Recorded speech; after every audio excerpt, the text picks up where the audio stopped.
prosperidad y bienestar. Cohesión social para el desarrollo. Seguridad pública y justicia penal.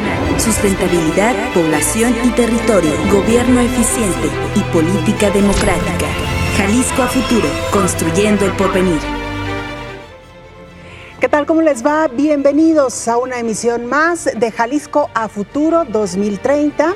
Su servidora Belén Zapata les estará acompañando a lo largo de los próximos minutos para ahondar sobre el tema que hoy nos ocupa. Antes de entrar de lleno al tema, les presento a nuestros invitados. Saludamos en primera instancia al maestro Marco Osegueda Sánchez. Él es director de proyectos transversales de la Coordinación General Estratégica de Desarrollo Social del Gobierno del Estado. Bienvenido, maestro, bienvenido. Muchas gracias por la invitación. Al contrario, gracias a usted por acompañarnos. Nos acompaña también el maestro Carlos Barba, el doctor Carlos Barba. Él es profesor investigador en el Centro Universitario de Ciencias Sociales y Humanidades de esta Casa de Estudios. Doctor, bienvenido. Gracias. Muchas gracias por la invitación. Saludo también a Augusto Ricardi.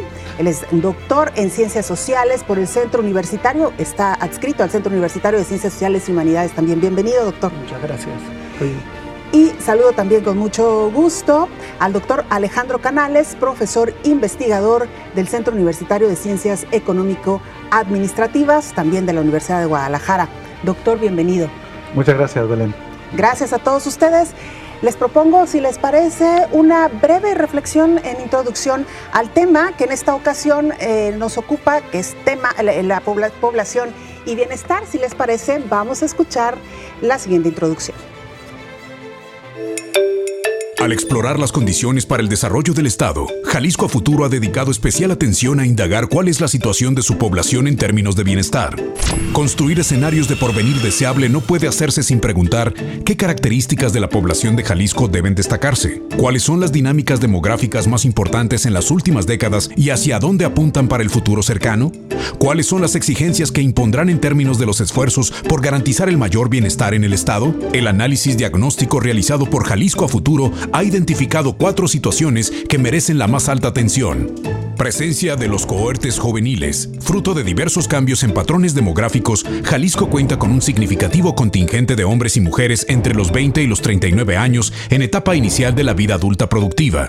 Esto representa una valiosa oportunidad solo si su potencial productivo se canaliza bajo condiciones adecuadas. Lamentablemente, ello hoy no se consigue para amplios sectores de la población juvenil que no reciben las correctas oportunidades educativas y formativas y se insertan al mercado laboral en condiciones de precariedad e informalidad, con salarios insuficientes, poca o nula protección social y reducidas opciones de desarrollo a futuro. Persistencia de desigualdad de género. En Jalisco, la participación ocupacional de las mujeres y el número de hogares con jefatura femenina son fenómenos cada vez más importantes. Sin embargo, suceden en condiciones de inequidad. Al incorporarse al mercado laboral, las mujeres encuentran mayores condiciones de precariedad. A ello se suma que el entorno social continúa infravalorando el trabajo doméstico y las labores de cuidado familiar, asignándolos desproporcionadamente a las mujeres que enfrentan una injusta sobrecarga de tareas. En este contexto, el bienestar generalizado continuará siendo una meta lejana mientras pervivan roles tradicionales y prácticas sociales que minen diversos derechos a la mitad de la población por su condición de género. Desigualdades de acceso a los sistemas de salud y protección social. Históricamente, la cobertura institucional tanto de servicios de salud como de beneficios de retiro y pensiones se ha articulado en torno a un modelo que vincula tales garantías al empleo formal, dejando amplios sectores de la población atendidos solo por sistemas remediales o por completo desprovistos, poniendo de manifiesto también serias desigualdades regionales o territoriales. En este sentido, destaca como reto prioritario garantizar la protección de un amplio sector de la población de adultos mayores dependiente de transferencias monetarias gubernamentales. Vulnerabilidad de poblaciones en movimiento. Jalisco ha sido un estado inserto en una histórica experiencia de migración internacional con fenómenos de emigración y retorno de larga duración. En fechas recientes, a ello se ha sumado la irrupción de la migración de origen centroamericano en tránsito hacia los Estados Unidos, al ser el territorio estatal parte de las rutas alternativas que buscan evitar las cada vez más terribles amenazas presentes en otras partes del territorio nacional. Una plena garantía de los derechos humanos de las personas en tránsito que los proteja tanto de los abusos de la autoridad como de la agresión de grupos delincuenciales se convierte en un ineludible punto en la agenda de desarrollo estatal. Ante tales situaciones, los esfuerzos estratégicos deben orientarse a proponer soluciones de fondo, fundamentadas en análisis sólidos y planeadas con objetivos precisos. Alternativas que se antojan necesarias incluyen programas para mejorar la empleabilidad de mujeres y jóvenes, así como para garantizar la universalidad en el acceso a la salud y pensiones. Por último, una noción de bienestar incluyente deberá contemplar alguna iniciativa que convierta el territorio estatal en un espacio seguro para las poblaciones en tránsito. Bueno, vaya temas que hoy estaremos abordando en este programa, por demás interesantes, así que les pido por favor a nuestros invitados una primera reflexión. Maestro Marcos Segueda, por favor. Gracias, Belén. Pues con estos ejercicios que viene resultando de Jalisco a Futuro, a mí me gustaría partir el análisis a partir de bajo qué dinámicas y qué prioridades tendríamos que tener todos los actores que conformamos el día a día del Estado, ¿no? O sea, qué es lo que hace la iniciativa privada, qué es lo que hace el gobierno, las comunidades, las personas, las familias, ¿no? Entonces ahí creo que me gustaría empezar a centrar el análisis. Doctor Carlos Barba. Muchas gracias, Belén. Bueno, yo quisiera reflexionar sobre dos de las temáticas planteadas. La primera tiene que ver con la situación de las mujeres, en un contexto donde las familias se han reducido en su tamaño y uno esperaría que eso implicara más acceso a recursos y bienestar. Las mujeres en realidad se encuentran en una situación de precariedad. Ha crecido el número de hogares con jefatura femenina. Los enfoques de las políticas son asistenciales y familiaristas, y entonces las mujeres enfrentan una doble carga, laborando y al frente del cuidado en el hogar y de las personas enfermas, de los niños, de los ancianos. Y en el caso de los jóvenes, que es el segundo tema que querría tratar, el contexto laboral en el que se ubican es un contexto muy precario, donde más del 60% de la población ocupada tiene ingresos que son insuficientes para adquirir las canastas establecidas por el Coneval, que marca líneas de bienestar, y esa yo diría que es un poco la situación con la que podríamos arrancar. Doctor Augusto Riccardi, una primera reflexión, por favor. Sí, muchas gracias por cederme la palabra. Yo quisiera refrendar un poco lo que ya se ha dicho aquí y se ha comentado en la cápsula introductoria, y tiene que ver con destacar la pérdida de la calidad en las condiciones de empleabilidad en Jalisco, que afecta fundamentalmente a los jóvenes, a las cortes jóvenes, a las mujeres, principalmente a las jefas de hogar, cuyo porcentaje ha crecido, como bien ha sido comentado, y a los trabajadores de bajos ingresos, ¿verdad? Entre estas cuatro condiciones yo destacaría los bajos niveles de ingreso, es decir, la pérdida del poder adquisitivo, las tasas de informalidad altas, una desprotección laboral en términos de acceso a prestaciones de ley y carencias en el acceso al seguro social. Doctor Alejandro Canales, una primera reflexión. Bueno, gracias, Belén, por estar acá. Yo creo que el tema de la población es uno de los temas, digamos, uno de los issues más relevantes, más fundamentales, que lamentablemente queda siempre marginado, no se considera adecuadamente en las políticas, en la definición, diseño, implementación de políticas públicas, sociales. Muchas veces hablamos de la población como políticas de población, política de salud sexual y reproductiva, política de inmigración, etc. Y pocas veces, casi nunca, hablamos de la población y la estructura demográfica en el diseño de políticas públicas en general, de toda política pública, cuando la población es el objeto de toda política pública. Entonces, el enfoque demográfico de este es fundamental. Tiene que ver cómo introducimos la población, las estructuras demográficas, las estructuras de desigualdad demográfica, por ejemplo, de desigualdad de género, desigualdades generacionales, desigualdades por condición étnico-migratoria, por un lado. La movilidad de la población es un tema que atraviesa y que está permanente en el caso de Jalisco, pero desde hace más de 100 años, y que hoy día plantea retos novedosos, nuevos, etc. Y el punto fundamental es desde qué enfoque hacerlo, desde un enfoque de derechos. O sea, si tomamos la población como el objeto, tiene que ser en función de los derechos humanos, de los derechos de la población, y un enfoque de cuáles son sus condiciones de vulnerabilidad y precariedad y riesgos que está enfrentando.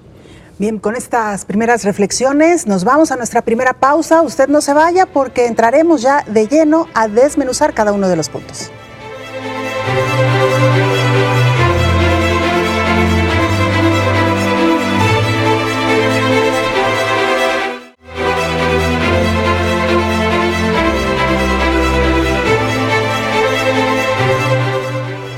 Estamos de regreso en esta emisión más de Jalisco a Futuro 2030.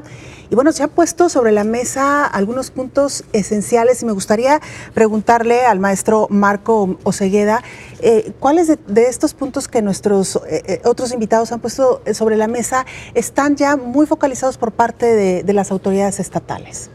Sí, Belén. Bueno, tras el ejercicio de análisis consultado de Jalisco a Futuro, hemos detectado que básicamente si ustedes pudieran comparar el instrumento del Plan Estatal para el Desarrollo y la Gobernanza y este ejercicio, vamos a encontrar que hay muchísimas similitudes, ¿no? En los dos tenemos un enfoque que plantea una multifactorialidad de visiones y de perspectivas para entender el tema de la desigualdad, la marginación, las vulnerabilidades, ¿no? Principalmente desde el estado de Jalisco tenemos como definido unas prioridades o podemos decir proyectos estratégicos donde me gustaría para efectos de esta mesa bajar dos temas. Uno tiene que ver con la base salutogénica de la población, ¿no? Es decir, qué prioridades vamos a tener en estas acciones, por ejemplo, los 1000 días de los niños, ¿no? Donde tenemos que enfocar todos los cuidados y atenciones necesarias porque es la etapa más importante donde las personas desarrollan el 90% de su plasticidad cerebral, que esto en la vida adulta va a reflejar capacidades blandas, capacidades críticas de mantener un empleo, de analizar, y ahí tenemos un enfoque muy importante, ¿no? El otro enfoque tenemos que ver mucho con el tema de la igualdad de género, ¿no? Si se fijan, tenemos que hacer una especie de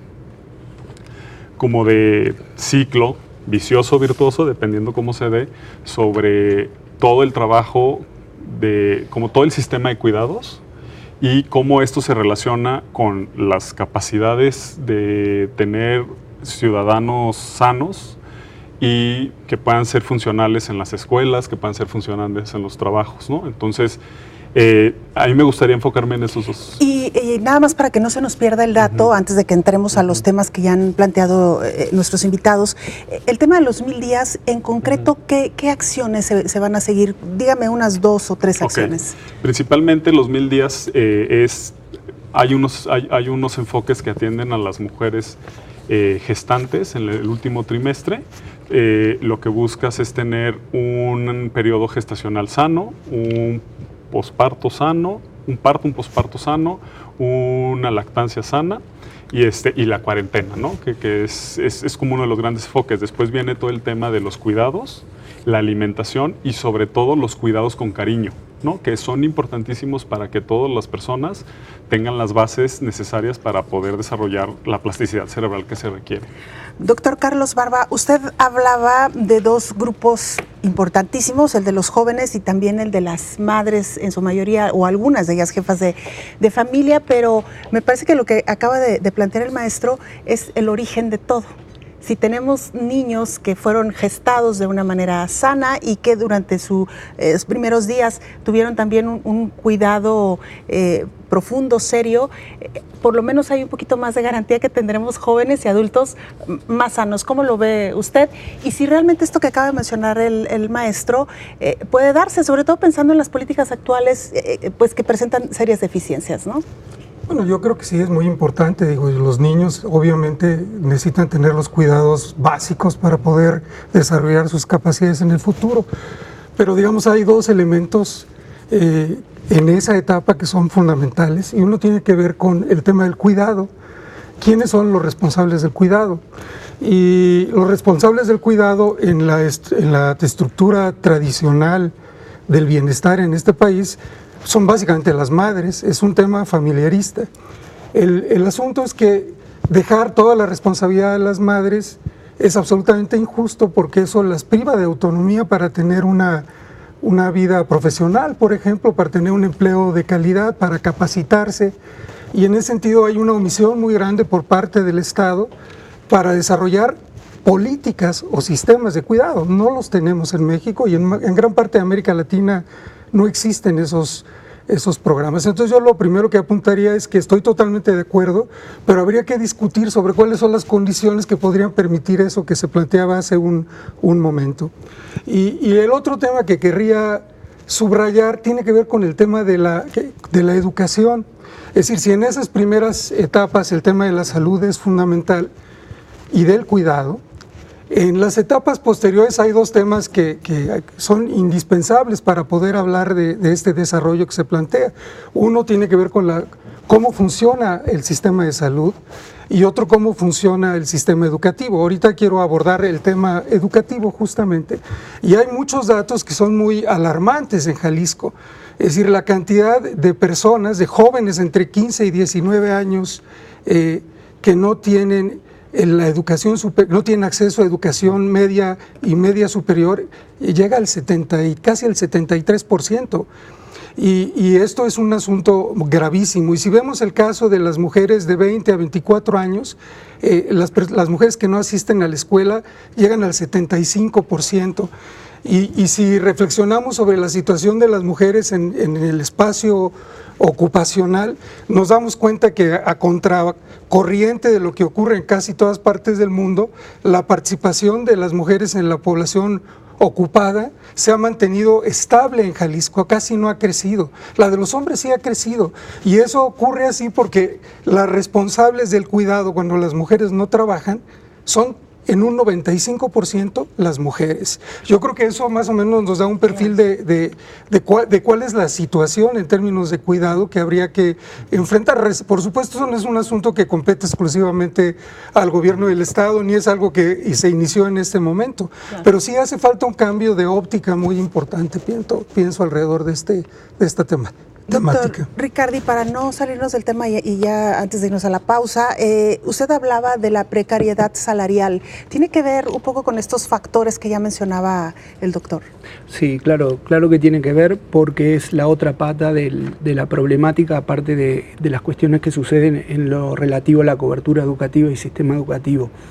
En Jalisco estamos hablando que un 65,4% de la población ocupada recibe entre 0 y 3 salarios mínimos.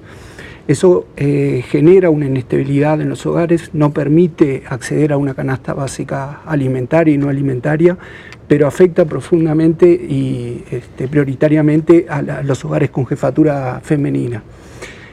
Por otro lado, yo mencionaba, se trata un poco de vencer las condiciones de la cuna, ¿no? Del origen, esas condiciones que luego van a afectar las trayectorias ocupacionales del relevamiento generacional, por eso la importancia de los factores demográficos y de la movilidad social que puedan tener estas nuevas generaciones, ¿verdad? Claro.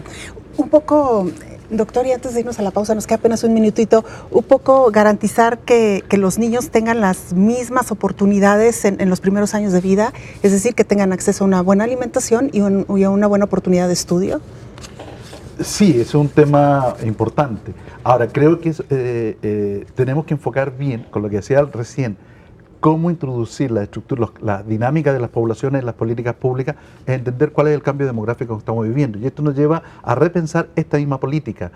El problema, hoy día tenemos una reducción de la natalidad, que ya se nota.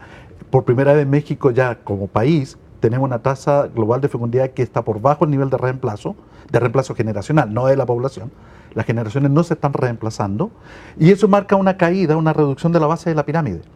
Esto lo que está marcando es, estamos viviendo un proceso largo, ¿no? Cuando hablamos en demografía de procesos estamos hablando de generaciones, 60, 70 años, 80 años, ¿no? Es el plazo que miramos y pensamos. Y estamos hablando de un cambio en la estructura, que ya empezó, que la base demográfica, si la población adolescente, infantil, se está reduciendo, pero no está creciendo todavía la población envejecida, sino que está creciendo son las oleadas demográficas de población adulta, adulta joven y adulta. Y esos son muy relevantes lo que decía Ricardo sobre los problemas salariales, por ejemplo, de empleo, plantea una situación única, pero explosiva en cuanto a la demanda de empleo, etc. Y tiene que ver también con qué pasa con los roles femeninos, masculinos, con el papel de los migrantes, el papel de todas estas distinciones que uno puede ir viendo ahí. ¿Nos explica más de esto al regreso, por favor, doctor? Vamos a la pausa, volvemos.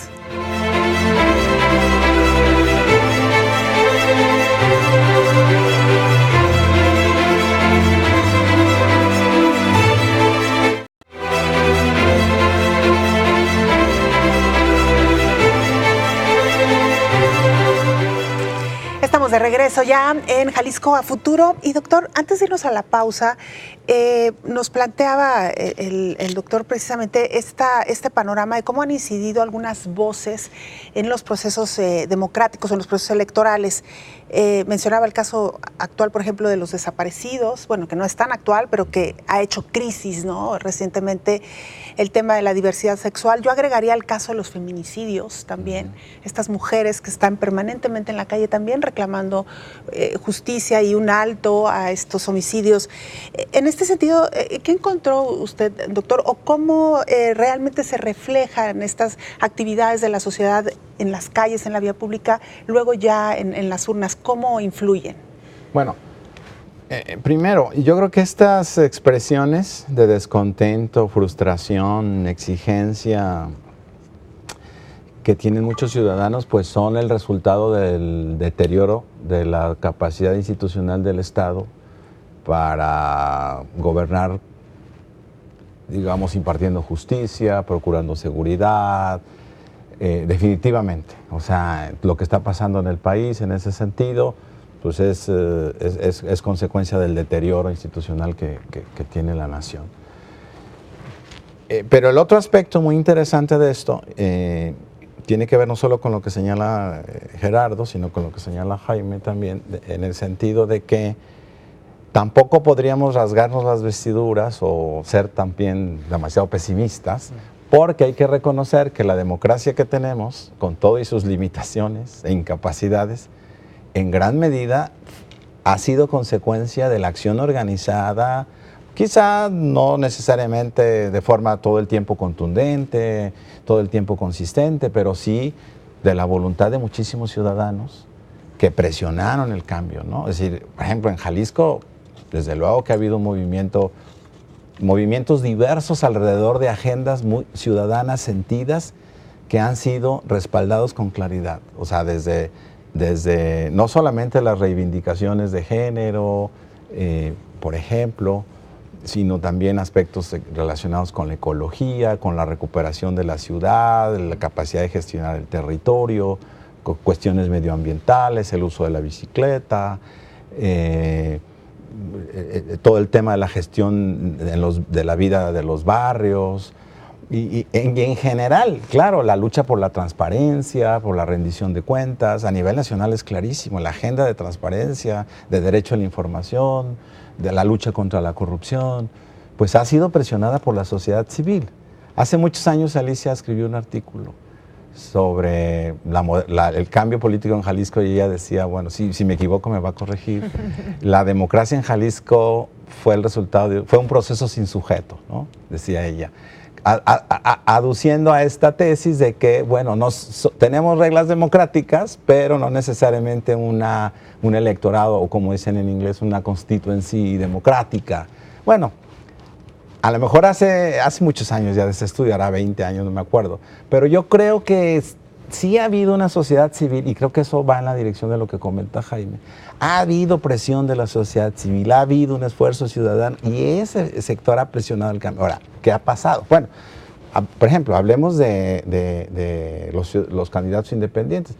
Pedro Kumamoto ha sido verdaderamente un candidato independiente, sin no viene de ningún partido, no se recicla, y fue un triunfo espectacular. Es decir, hay un sector que asume la ciudadanía de manera clara, con pocos recursos, bueno, porque además ser buen ciudadano en este país es muy complicado, pero bueno, hay fuerzas sociales y civiles que presionan la expansión de la democracia y su generalización, y en ese sentido yo coincidiría con Jaime que bueno, es una beta muy importante de análisis, que yo no toco lo suficiente en el artículo. Lo que yo digo es que esas, o de alguna manera lo implico, esas expresiones han propiciado que los partidos se reciclen, que por ejemplo los políticos cambien de partido, asuman discursos antipartidistas para decirle al ciudadano el discurso que el ciudadano quiere escuchar. Pero ¿cómo? Pero hay un proceso ahí complejo de manipulación del ciudadano o de como maniatarlo para que el ciudadano no pueda al final hacer avanzar una agenda que represente el bien público, el interés general. Porque además muchos ciudadanos llegan al poder, se convierten en funcionarios y son atrapados por la lógica de la burocracia o la lógica de la administración pública, es decir, y por el conjunto de factores que impiden. Habría que ver cómo existen mecanismos en el sistema político que impiden la representación eficaz de los intereses ciudadanos generales a la hora de hacer, por ejemplo, la agenda legislativa o de propiciar un comportamiento adecuado de los poderes, Poder Judicial, Poder Ejecutivo, etcétera. O sea, tendríamos que meternos más a estudiar realmente cómo se da la política y cómo es que el sistema político aún sigue siendo incapaz de responder esas demandas, de darles cabida, de procesarlas adecuadamente. Eso tiene que ver con la calidad de nuestra democracia. Y yo coincido con Jaime, estamos viviendo no quiero usar de la palabra proceso, porque a veces no dice nada, pero sí como un tiempo que nos debe llevar a reflexionar sobre cómo verdaderamente podemos hacer eficaz y efectiva la democracia. Más allá, como decía Alicia, de las reglas electorales y, como dice Gerardo, procurando que haga efectivos y eficaces los derechos realmente. Esa reflexión es la que el país tiene que hacer, al margen de que tengamos líderes muy legitimados en el gobierno. No es una democracia de líderes ni de partidos la que necesitamos. Necesitamos una democracia de ciudadanos, de organizaciones, de instituciones que respondan a los intereses de esos ciudadanos. No la democracia elitista, competitiva, solamente, o de partidos. Esa ya demostró sus limitaciones. Llega hasta un punto y no va más allá. Necesitamos una nueva forma de democracia. No estoy diciendo que hay que dar al traste con la otra, ni muchísimo menos, pero sí una que nos permita que los ciudadanos sean mejor representados en las decisiones del gobierno. Y yo creo que esa es la discusión en este momento. Y vamos a regresar con esto precisamente para escuchar la voz de nuestros invitados sobre este planteamiento que usted hace, doctor. Vamos a la pausa.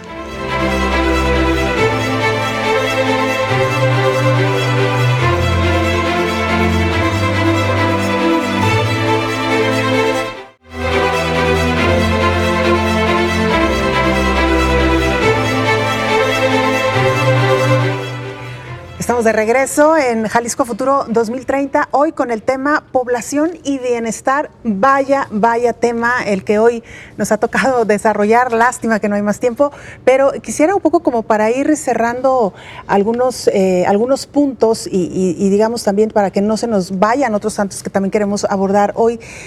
Digamos que básicamente de lo que estamos hablando es del origen y destino de la población. Si tenemos un buen origen, quizá podamos garantizar un mejor futuro o un mejor destino para la población. Y son muchos elementos en el plato. Hemos hablado, sí, de niños bien alimentados y bien nutridos que garanticen por lo menos personas un poco más sanas de lo que hoy estamos enfrentando. La educación, importantísima también en los primeros años, que den oportunidades laborales a quienes tienen una buena formación académica, y los esfuerzos que están haciendo hoy por hoy los diferentes frentes gubernamentales para garantizar que esto sea así. Y me parece como para ir cerrando, maestro, hablamos de cómo garantizamos una buena alimentación en los primeros 1000 días, qué se tiene que hacer, cuántos recursos se necesitan y cómo damos a estos niños espacios para ejercitarse. Niños que tienen ya una disciplina sobre el ejercicio seguramente serán adultos que continuarán con esta disciplina. Sí, ahí lo que se requiere es, en esta lógica de inicio-destino, pues el intermedio tendrá que ser la educación.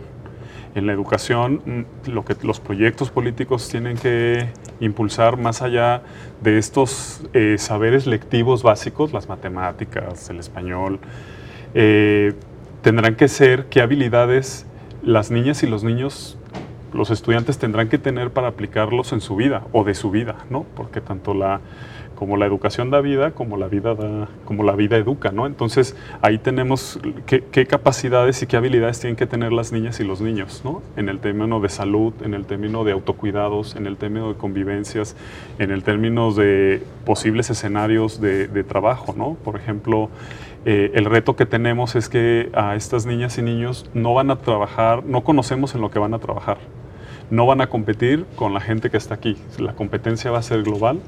Y por otro lado, los procesos públicos pues, en la educación, tenemos que cumplir una serie de indicadores, ¿no? Entonces, mientras una niña, por ejemplo, al utilizar el internet, las redes sociales, los aparatos digitales, está aplicando todas las habilidades y nociones que tiene que medirse en la escuela, pero en la escuela resulta que no los puede medir y no los puede pasar, ¿no? Entonces, ahí tenemos un reto, ¿no? Es decir, complementar los saberes básicos con los saberes que necesitamos para tener una adultez mayor sana, para tener una etapa de crianza sana, ¿no? Si cuando nos toque llegar a ser papás o mamás, ¿no? Claro. Doctor, pues pareciera que hay más diagnóstico que soluciones o propuestas.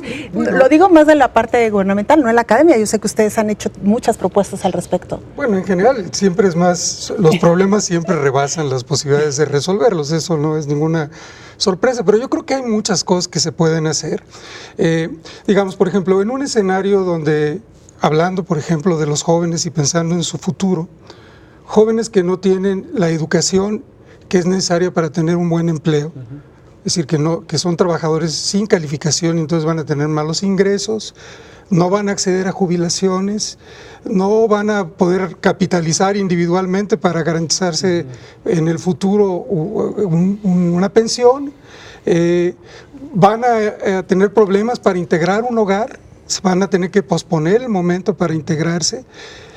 Muy probablemente van a abandonar la escuela si no tienen los recursos necesarios y podemos ir ampliando este proceso y lo que podemos ver en el futuro de estos jóvenes es la pobreza o la marginación, dependiendo de dónde viven y en qué condiciones están.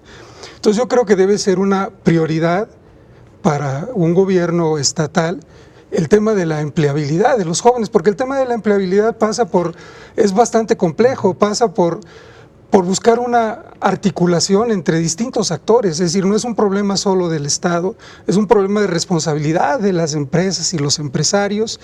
Es también reconocer que a veces la educación formal no basta para garantizar buenos empleos y entonces el tema de la educación y los aprendizajes que, como se decía, las capacidades que tienen que desarrollar los jóvenes, muy probablemente no las pueden desarrollar solamente en la escuela. Entonces hay que replantear cómo abandonar este asunto que en el fondo va a tener repercusiones en el futuro. Y algunas de las cosas que sugerimos, no solo en el diagnóstico que hicimos en Jalisco a Futuro, sino en algunas de las políticas que apenas son simplemente unos bosquejos de las cosas que podrían hacerse, plantean la posibilidad de una gobernanza distinta de este tipo de problemas. No como la responsabilidad del Estado, no es algo que se resuelva solamente a través de transferencias monetarias, implica articular a las universidades con las empresas y con el gobierno, donde esto se asuma de una manera conjunta. Y implica tal vez pensar el bienestar de una manera un tanto distinta como habitualmente se plantea. El bienestar, un poco lo que hemos dicho aquí todo el tiempo, no es más que enfrentar riesgos. Y hay riesgos que la manera como se enfrentan esos riesgos puede provocar que unos salgan perdiendo y otros salgan ganando. El gran tema es cómo lograr que sea más o menos equilibrado esto. Y eso implica pasa por lo que ocurre en los hogares, por las políticas públicas, por lo que ocurre en el empleo.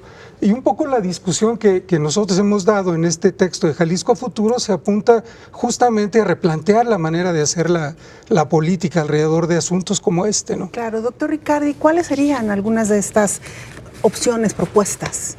Pues lo que ha quedado claro en esta mesa de debate es que persisten los patrones de desigualdad de género en lo que tiene que ver con la división sexual del trabajo doméstico y el tema de la crianza y el cuidado de los dependientes, menores, adultos mayores, actividad que históricamente ha recaído y sigue recayendo sobre la mujer. En Jalisco es lo que hemos identificado, en un contexto además de alta precariedad e informalidad laboral para este sector, las mujeres respecto a los varones, y donde también se da que los programas que se han desarrollado en el ámbito familiar a nivel estatal y federal de asistencia no logran incorporar este tema medular, que es el de liberar, colectivizar estas actividades de responsabilidad. Máxime, estuvimos hablando que ha crecido el porcentaje de hogares con jefatura femenina, lo cual revela un escenario crítico y difícil de afrontar. Nosotros en el trabajo pensamos en una estrategia para mejorar la participación laboral de la mujer con base en políticas de cuidado, inspirándonos en parte en dos experiencias a nivel regional, que son los programas Crece Contigo de Uruguay y de Chile, y viendo y evaluando qué posibilidades hay de implementar un diseño similar a nivel de Jalisco. ¿En qué consiste, por ejemplo?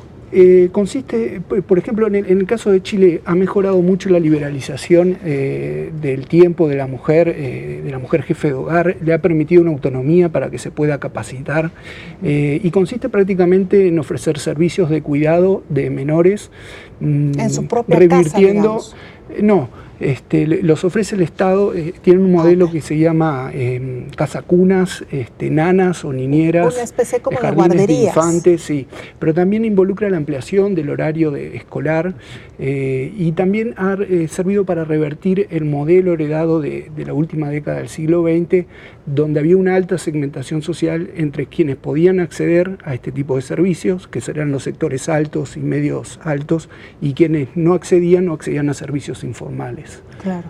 Y es similar a lo que ocurre en Uruguay, supongo. Sí, es un modelo similar, como también lo ha dicho el doctor Barba en el caso de los modelos ProJoven, para mejorar la empleabilidad de los jóvenes a nivel regional también. Es que lamentablemente, y me parece que es un tema que no está incluido hoy en la discusión, pero tendríamos que ponerlo sobre la mesa, el tema de la corrupción en México. Porque en México aparentemente había un modelo similar que funcionaba con estas guarderías o estancias infantiles y que nos hemos dado cuenta hoy por hoy que era un desvío de recursos impresionante en casas de cuidado de los niños que no existían y que reportaban números de niños que tampoco iban. Entonces me parece que tendríamos también un poco que revisar cómo nuestras políticas se han desvirtuado. Hay políticas que existen, pero que lamentablemente no se están empleando como se debería. Claro. Pero bueno, vamos a regresar con mucho más aquí a este programa Jalisco Futuro 2030. Usted no se vaya.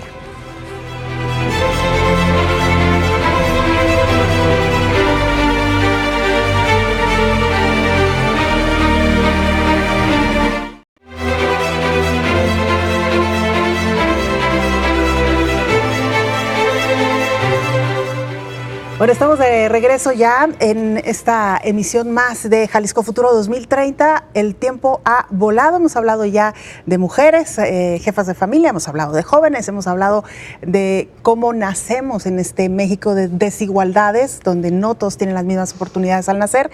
Y me parece que hay un tema que es fundamental también y que ya lo mencionaba de alguna manera, doctor, que tiene que ver con los flujos migracionales que afectan necesariamente pues esta pirámide poblacional de la que ya hablábamos anteriormente. Sí, efectivamente, el tema que está en el debate ya hace algunos años, el tema de la migración. La migración es, en el caso de Jalisco, bueno, histórico, digamos, más de 100 años migrando a Estados Unidos, con distintos patrones, distintas modalidades, etc. Ahorita se agregan dos fenómenos nuevos en este caso. Uno es el retorno, que tiene que ver con las deportaciones masivas, aprehensiones en la frontera y que los envían de vuelta. Y que están llegando muchos a los lugares de origen, a las zonas rurales sobre todo. Ese es un tema. Y hay otro tema que es aún mucho más conflictivo, más complejo, más diverso, que tiene que ver con la migración en tránsito. Son todos, en el caso de Jalisco, en el caso de México, la población de Centroamérica, básicamente El Salvador, Guatemala, Honduras, que van hacia Estados Unidos y transitan por México. Y enfrentan al pasar por México en una situación de alta irregularidad, no están regularizados. Últimamente sí, en los últimos meses con el nuevo gobierno sí ha habido una política en ese sentido, pero antes no, y los exponía a una serie de situaciones de precariedad y de vulneración, de exposición a muchos riesgos, al crimen organizado, narcotráfico, trata de personas, tráfico de inmigrantes, etcétera, pero también agresiones, etcétera, ¿no? De todo tipo, discriminación de la población, extorsiones de las mismas autoridades, en fin, toda una situación muy, muy fuerte, pero estamos hablando de un flujo que ha ido creciendo. Estamos hablando que ya hace el 2017 hablábamos de casi 400.000 personas o más que cruzan cada año. Ahorita con lo que está pasando a partir de la situación en Honduras, sobre todo, se habla que puede llegar a 500.000, 600.000 personas cruzando por México. Y esto plantea una situación que ya lo estamos viviendo, de relaciones directas con Estados Unidos, con el gobierno de Trump, que plantea que la política del muro, que le ha fracasado, pero siguen la insistencia de frenar esta migración, la migración tanto mexicana como centroamericana. Y nosotros como país tenemos una responsabilidad muy clara que hacer frente a ello. En ese plano, lo que nosotros hemos propuesto, por ejemplo, primero es entender, el derecho a migrar es sagrado, digamos, se reconoce. Uno. Dos, el migrante entenderlo como sujeto de derecho, una persona que tiene derecho. El tercer elemento importante es entender de que el principal problema del migrante en tránsito es la irregularidad. Eso es lo que lo lleva a estar en zonas clandestinas, ocultándose de todo, y lo expone a donde está el crimen, etc. Que sacarlo de ahí es un elemento fundamental. Una forma de sacarlo, hay distintas, es una política de regularidad, de que entren y se les otorgue una visa temporal, etcétera, de que se conozca y puedan ellos acceder a distintos servicios. La otra política, y que la que planteamos también como alternativa, es recuperar la propuesta de que hay en Estados Unidos de las ciudades santuarios. Y reconocer, por ejemplo, en el caso Jalisco en concreto y de Guadalajara, el constituirse como un estado santuario, una ciudad santuario. ¿Qué significa esto? No significa que el migrante llegue, no, significa simplemente que al migrante se le reconoce antes que nada su condición de ser humano.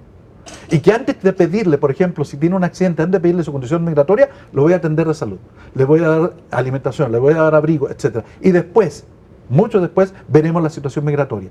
Significa que las autoridades migratorias no tienen derecho a ir a los albergues a hacer redadas, no tienen sino que previamente hay que resolver una serie de problemas del migrante como sujeto de derecho. Básicamente es eso. Esto plantea un conflicto, una situación conflictiva compleja, porque implica tener, ¿qué hago yo frente a esta situación? Frente a una política que viene de Estados Unidos que me obliga a ser cada mes antimigrante, a criminalizar al migrante, a responsabilizar al migrante del problema y no entender de que el problema es la situación de origen, sabemos cómo está Centroamérica, y las condiciones que ofrece Estados Unidos para poder incorporarse, ¿no? Y esa es la situación que debemos enfrentar, digamos, como política en forma de entender, de lo que decía al principio, en el primer bloque, de colocar a la población desde un enfoque de derechos y un enfoque de vulnerabilidad.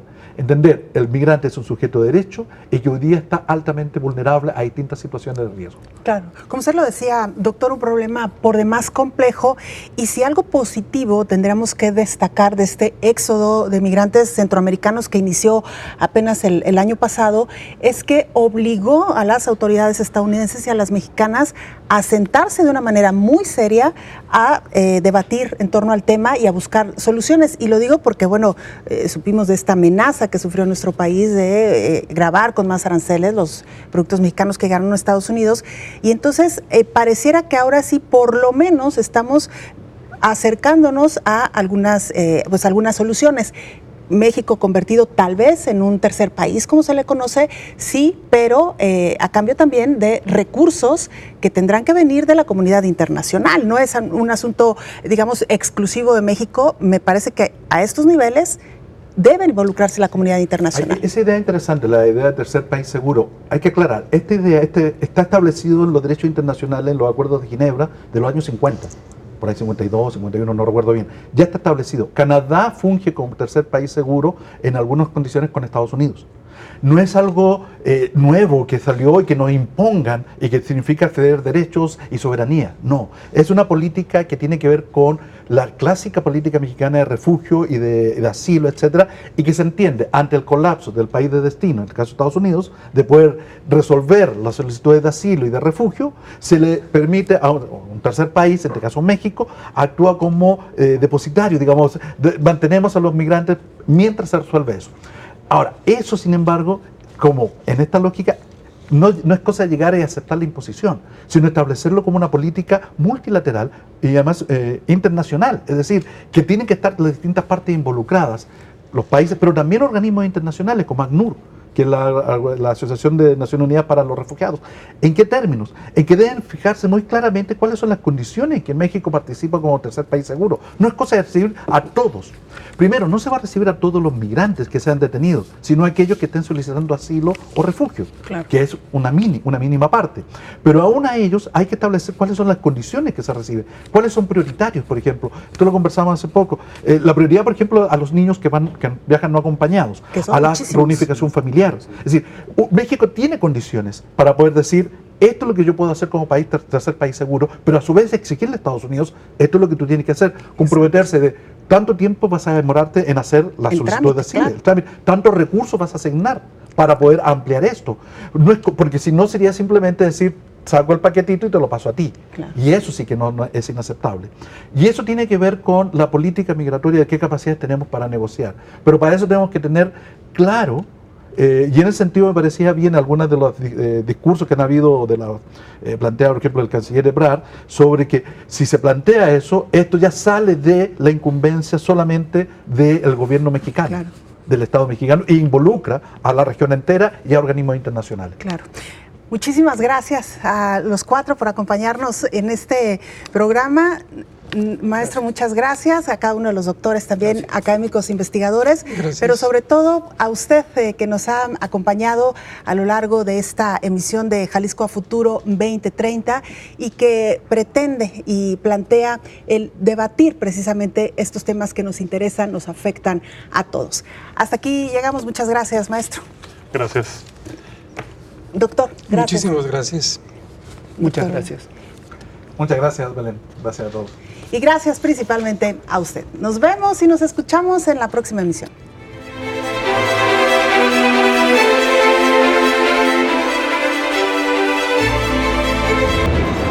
Prosperidad y bienestar. Cohesión social para el desarrollo. Seguridad pública y justicia penal. Sustentabilidad, población y territorio. Gobierno eficiente y política democrática. Jalisco a Futuro, construyendo el porvenir.